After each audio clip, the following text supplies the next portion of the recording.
Okay, so a couple more decks to do. Let's start with this one, seeing it's older. So, first Lord of the Rings set booster I picked up. I'm still one wheel. I'm still the only one. I've really done drafts since then. Anyway. Yeah, this is my rare. And I realised this could be a really interesting one as a builder and commander. So, King of the Oathbreakers. Whenever King of the Oathbreakers or another spirit you control becomes a target of a spell, it phases out. Know that it attributes some spells but not abilities. I can still equip, etc., etc. It's not Nadu broken. Whenever King of the Oathbreakers or another spirit you control phases in, create a tapped 1/1 white spirit creature token with flying. So far, so good. Anyway, rest of the deck is in here. So starting off then with the other spirits, because obviously I'm going to build this Kindred, it cares about spirits. Drumbellower, solid addition for any Kindred deck. Yeah, it's all my shit on taps. Khalees, I get more spirits per spirit. Haunted Library, whenever a creature an opponent controls dies, I can pay 1, and I get a spirit. I can steal their ghosts, it's brilliant. Phantom General, it's a spirit, and it busts my tokens. I'm going to have a lot of tokens, it works out well. Invasion of Tavalda then. ETB, return target non-permanent card, non-battle permanent from graveyard to battlefield, which is already pretty strong, as you'd expect with 5 mana.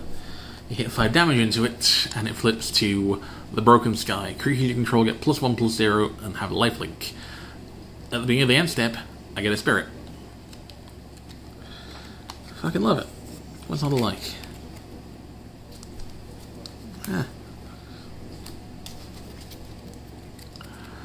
Dryskill Reinforcements. Melee other spirits I control have melee. Prevent all non-combat damage that will be dealt to spirits I control. Another way of making my stuff really fucking hard to get rid of. White Orchid Phantom. ETB, blow up a non-basic land. Its controller can fetch tap basic and shuffle. Also has flying in first strike, which is just handy. Now you're in a Blooming Dawn. You may recall this from Draken Tax Strike Back, link in the corner.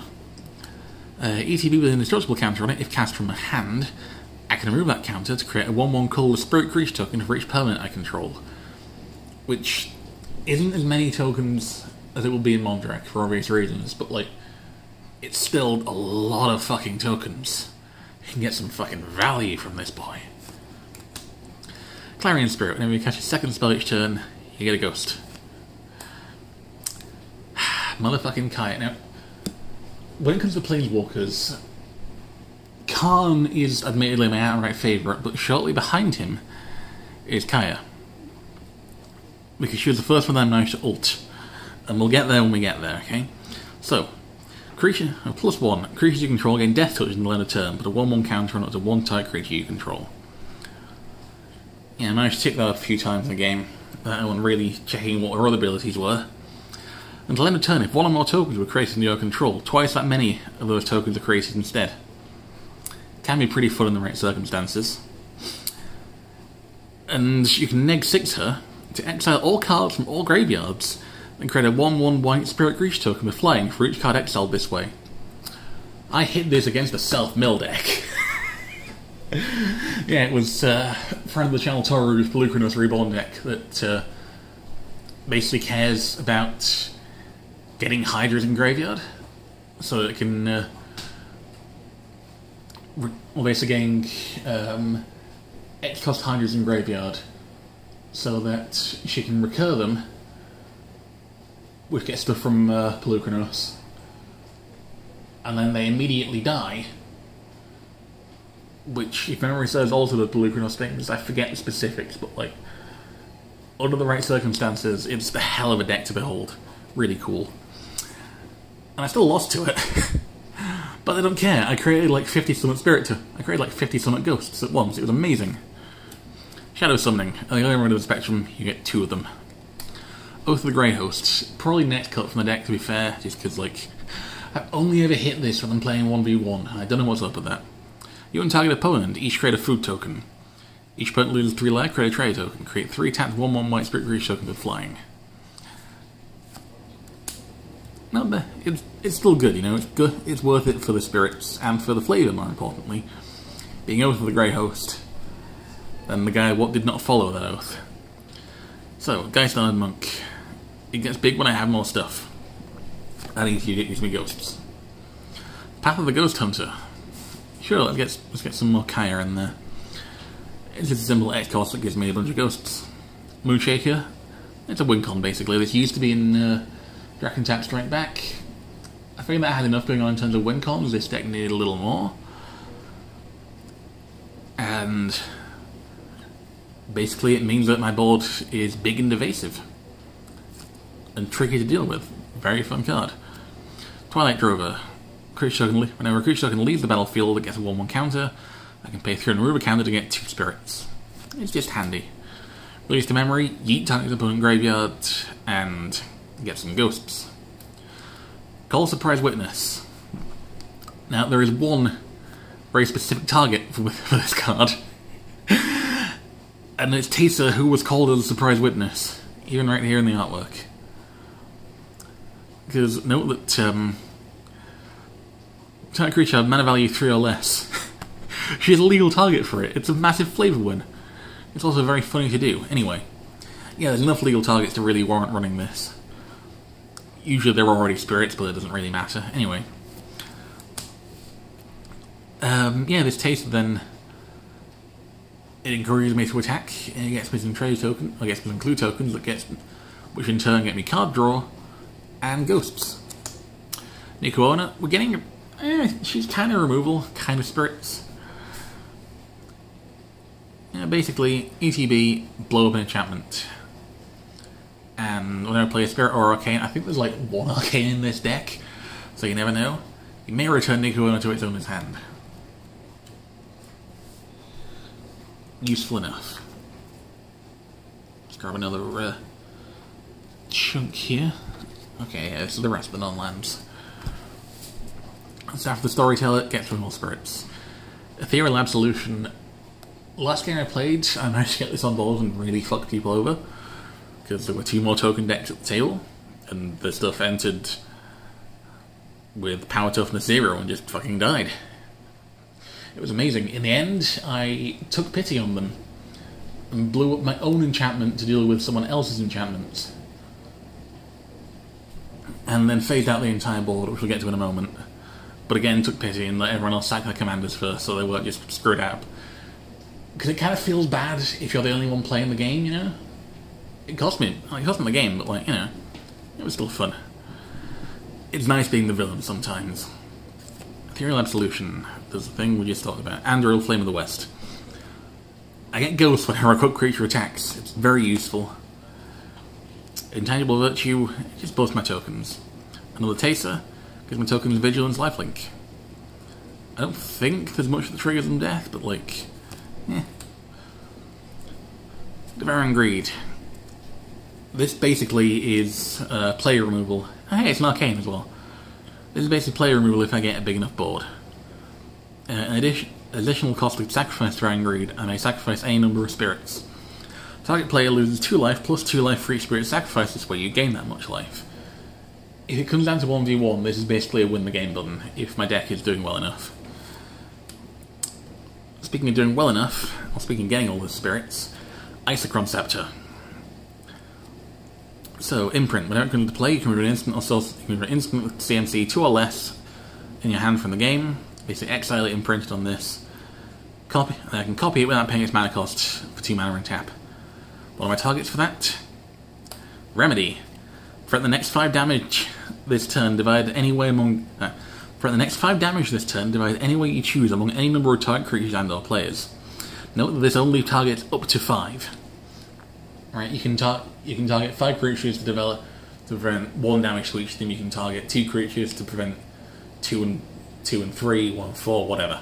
Maximum 5 targets, but it fits into Isochron Scepter. Cauldron Haze, this is more like it. Any number of target creatures, they each gain persist until end of turn. You just hit this on end step. Or something in there, and like, yeah.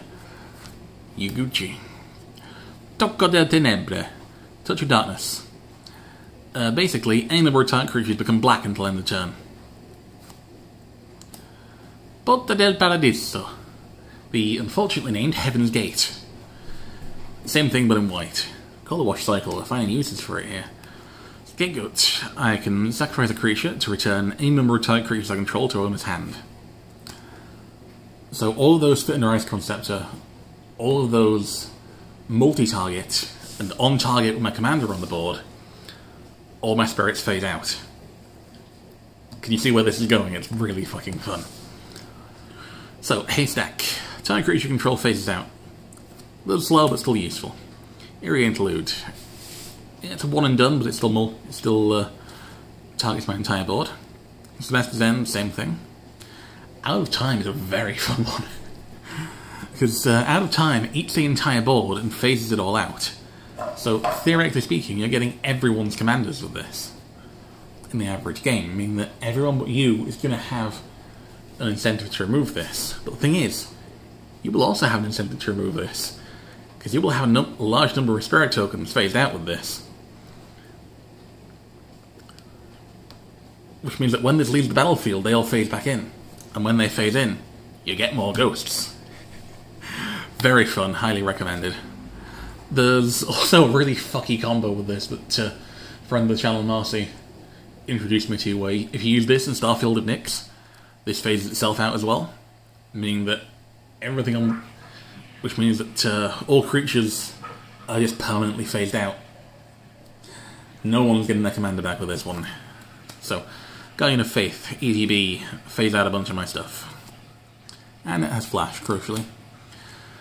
The Sheldon Spellbook version of Deferi's Protection, because obviously I'm going to put the phasing spell in the phasing deck.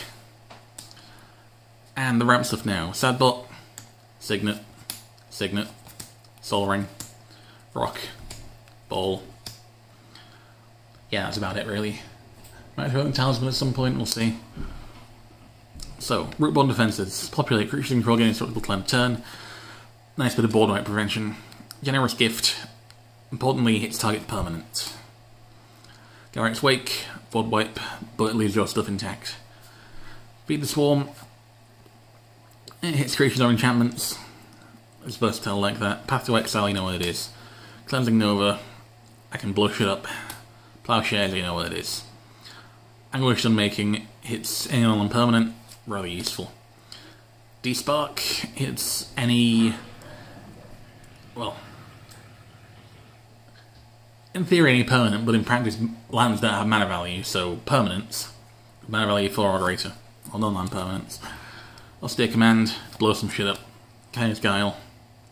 This is what I used on the stack when I had Out of Time in play the last time I did it, just because it would have prevented everyone else from playing the game in a meaningful way.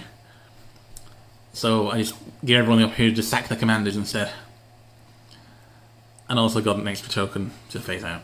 Anyway, Arrow of Reckoning. Blow up non-tokens. Night Square Speed, draw 2, lose 2. Witch's Cauldron, worse Skull Clamp. Skull Clamp, better Witch's Cauldron. Sign in Blood. Village Rates. Mentor of the Meek. I'm going to be getting quite a bit of stuff entering. I may as well get the card draw from it. Phyrexian Arena. Sure. Mana base then. Non-basics, we have Terramorphic, Tainted Field, Boulder Champion, Devolving Wilds, Shadowed Backstreet, Cave of Koilos, Ozova, Desolate Maya, Vault of the Archangel, Escape Tunnel, Command Tower, Basilica, which will be the next cut from the deck probably, Isolated Chapel, and then Plains,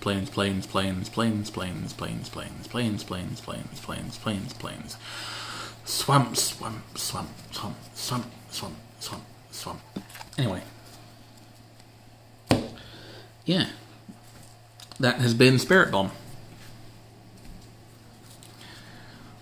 So called because you force your opponents to lend you their power from their creatures, which become ghosts on your board, and then use it to blow shit up.